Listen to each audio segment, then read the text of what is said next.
السلام علیکم دوستو، ہمارے اس چینل میں آپ کا خیر مقدم ہے۔ آج ہم بات کرنے والے ہیں انگلش لینگویج ان مدرسہ۔ تو مدرسہ جو ہے وہ عربی زبان کا لفظ ہے جس کا مطلب ہوتا ہے وہ جگہ جہاں پر تعلیم حاصل کی جاتی ہے۔ تعلیم دو طرح کی ہوتی ہے، دینی تعلیم اور دوسری دنیاوی تعلیم۔ ہر تعلیم حاصل کرنے کے لیے ایک زبان کی ضرورت ہوتی ہے۔ مدرسوں میں جو زبان سکھائی جاتی ہیں وہ عربی زبان ہے، فارسی زبان ہے، اردو زبان ہے۔ ان زبانوں کو سکھانے میں مدرسے کامیاب ہوئے۔ باقی دوسری زبان جیسے انگریزی زبان ہے جو کہ دنیاوی فائدے کے لیے کافی ضروری ہے اور فی الحال کے وقت میں جسے سیکھنا بہت ہی ضروری ہے۔ اگر مدرسے کے طالب علموں کو دنیا میں کامیاب ہونا ہے تو اس زبان کا سیکھنا جو ہے وہ بہت ہی ضروری ہے۔ تو اس زبان کے متعلق اس کا سیکھنا کتنا ضروری ہے،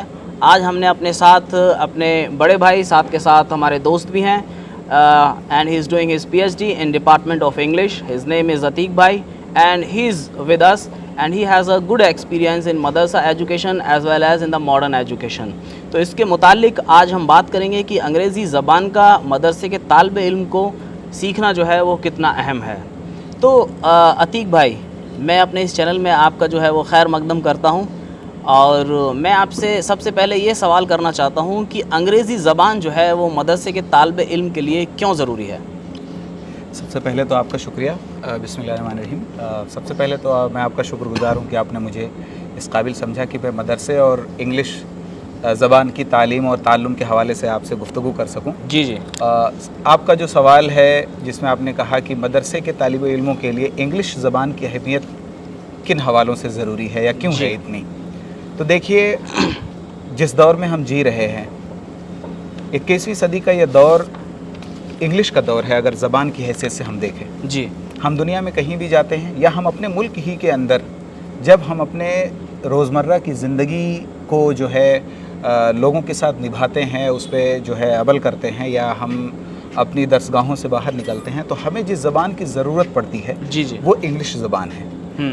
ایک دور تھا جب انگلش زبان کو یہ مقام اور مرتبہ نہیں حاصل تھا تو انگلش زبان کے تعلیم و تعلم پہ اتنا زور نہیں دیا جاتا تھا۔ مسلمان ایک دور ایسا رہا ہے ان کے تاریخ میں کہ جو ہے فارسی زبان میں وہ ماہر رہے ہیں، فارسی درباری زبان رہی ہے، مسلمانوں کو اس میں امپلائمنٹ، روزگار کے مواقع میسر آتے رہے ہیں اور بھی کئی چیزیں۔ آج وہی حیثیت جو کسی دور میں فارسی یا کسی دور میں آپ سمجھ لیجئے کہ عربک کی ہوا کرتی تھی، اب وہی جو ہے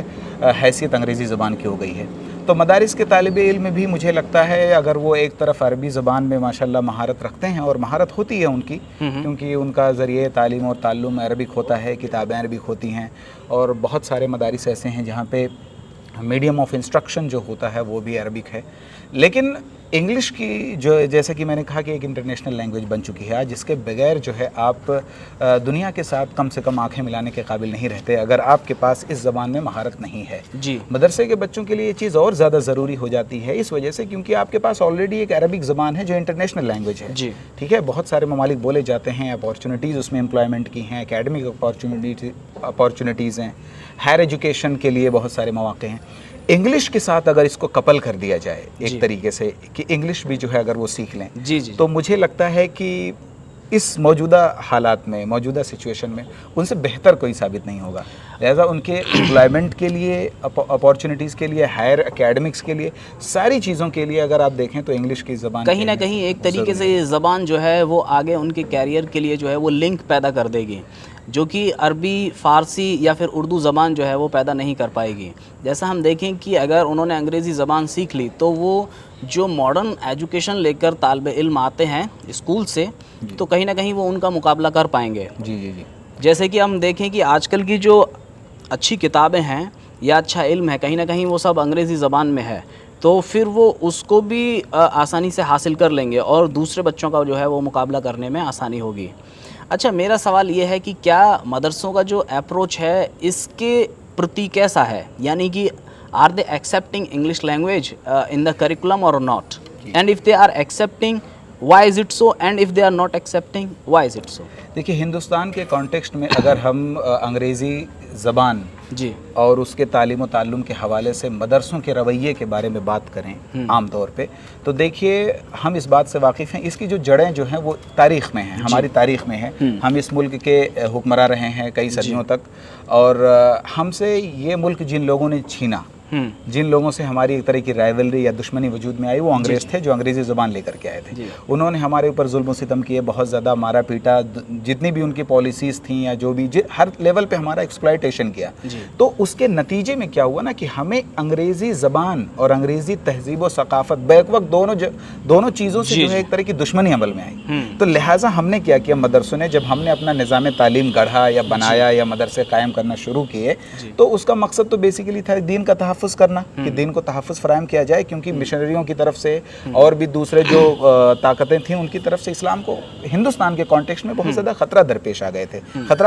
गए थे। तो इसके नतीजे में मदरसों का एक पूरा नेटवर्क वजूद में आया और इंग्लिश ज़बान और उसकी तालीम के हवाले से हमारा रवैया जो है मनफी रहा है, इसमें कोई शक नहीं है। लेकिन ये मनफी रहना जो है अपने आप में कोई वो बड़ी बात नहीं थी, क्योंकि जाहिर सी बात है अब आप इंडिविजुअल लेवल पे आप इसको ले लीजिए कि मैं आपको मार पीट रहा हूँ, सता रहा हूँ, तो आपका जो रहन सहन है, आपकी जो ज़बान है, भाषा है, तरीका, तहजीब, रहन सहन, जितने भी तरीके हैं, सबसे मुझे एक तरह का एंटागोनिज्म डेवलप हो जाएगा, एक तरह का मतलब एक तरह की दुश्मनी पैदा हो जाएगी। तो अंग्रेज़ी ज़बान की तालीम और ताल्लुम के हवाले से मदारिस इस्लामिया का किरदार जो है वो ज़रा सा मनफी रहा है। उन्होंने इस बात को तस्लीम नहीं किया, क्योंकि मालूम था कि लैंग्वेज सीखने के पीछे एक ऐसी तहजीब के परवरदा हो जाएंगे हमारे बच्चे जिनको हम दीन की हिफाजत के लिए बना रहे हैं, वो कहीं और चले जाएंगे। लेकिन फ़िलहाल मौजूदा वक्त में तो ऐसा नहीं है। कहीं ना कहीं ये लैंग्वेज जो है एक तरीके से हमारे लिए हथियार की तरह काम करेगी और उसी को सीख कर हम उन्हीं पर पलटवार कर सकते हैं। और अगर हमने ऐसा नहीं किया तो कहीं ना कहीं हम बहुत ही पीछे रह जाएंगे। जी, आपका मुशाहिदा इस मामले में काफ़ी दिलचस्प है और अच्छा भी है और अहम भी मैं समझता हूँ। देखिए, देश आज़ाद होने के पास हमारे पास जो इस बात का एक्सक्यूज़ था कि हम एक ऐसी कौम को जो हमारे ऊपर जुल्म सितम कर रही है या जिसने हमें जो है हुकूमत से दस्तबरदार किया या एज अ कौम जिसने हमें टारगेट किया कई सदियों तक, हम उनकी ज़बान, तहजीब व सकाफ़त नहीं सीखना चाहते, ये उस वक्त तक वैलिड था। देश आज़ाद होने के बाद ठीक है, आपको लग सकता है, महसूस हो सकता है कि आज भी आप उसी ख़तरे में हैं या किसी और ताकत ने या किसी और चीज़ ने वो जगह ले ली है आपको एक्सप्लॉइट करने का, आपके साथ इस्तेहसाल करने का। आज भी आपके सामने वो खतरात पेश आ रहे हैं, लेकिन अंग्रेज़ी ज़बान की हैसियत से आपके रवैये में बदलाव आना चाहिए था। और हम हिंदुस्तान के कॉन्टेक्स्ट में अगर देखें तो हम दूसरी कौम है जो हमारे ही हमवतन दोस्त हैं या लोग हैं जो रह रहे हैं, उन्होंने इंग्लिश ज़बान को बहुत बड़े पैमाने पर अपनाया। आप इंग्लिश ज़बान का इतिहास पढ़िए हिंदुस्तान के कॉन्टेक्स्ट में तो आप ये पाएंगे कि हमारे ही दरमियान से एक कौम ने जो है उसको गले से लगाया और जिसके नतीजे में जब फ़ारसी ओवरनाइट उसको रातों रात जब उसको जो है सरकारी ज़बान का दर्जा उसका ख़त्म कर दिया गया, मुसलमानों के हाथ पैर समझ लिए शल हो गए, उसी वक्त कट गए।